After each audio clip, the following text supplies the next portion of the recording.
Hello everyone, welcome back. Today we're diving into a beginner-friendly tutorial on how to use the Webflow website builder to create stunning websites without writing code. So let's jump right in. First, sign up for a free account at webflow.com. And once inside, click New Site and choose Blank Site to start from scratch. In the designer, familiarize yourself with the interface. The Elements panel on the left, the canvas in the center, and the Style panel on the right. Start by adding a navbar from the Components section to a pre-built navigation menu.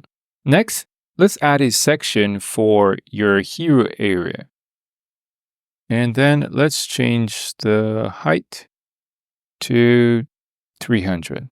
There we go. Inside the section, let's place a container. And let's change that to 300 as well. Great.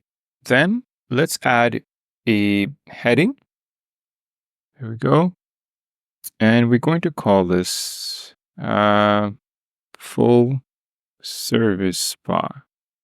All right. Then let's add a button. Great. And let's change the text here first.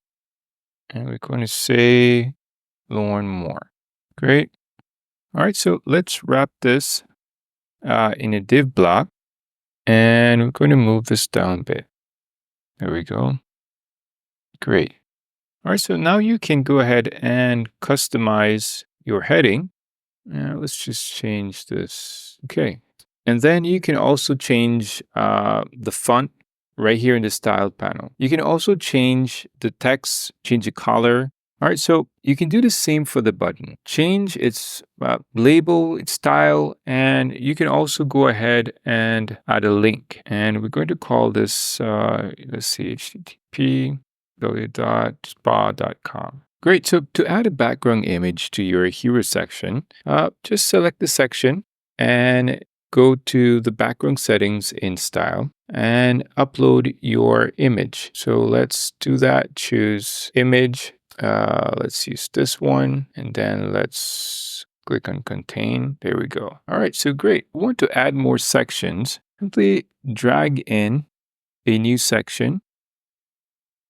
There we go. And fill them with content like images, text, or even videos. All right, so make sure to check the responsiveness by toggling between device views at the top here. Adjust styles for each device as needed. And once you're satisfied, you can go ahead, hit publish to make your site live. And that's a wrap on building your first website with Webflow. If you enjoyed this tutorial, please like and subscribe for more. Don't forget to check the description for a free Webflow trial link.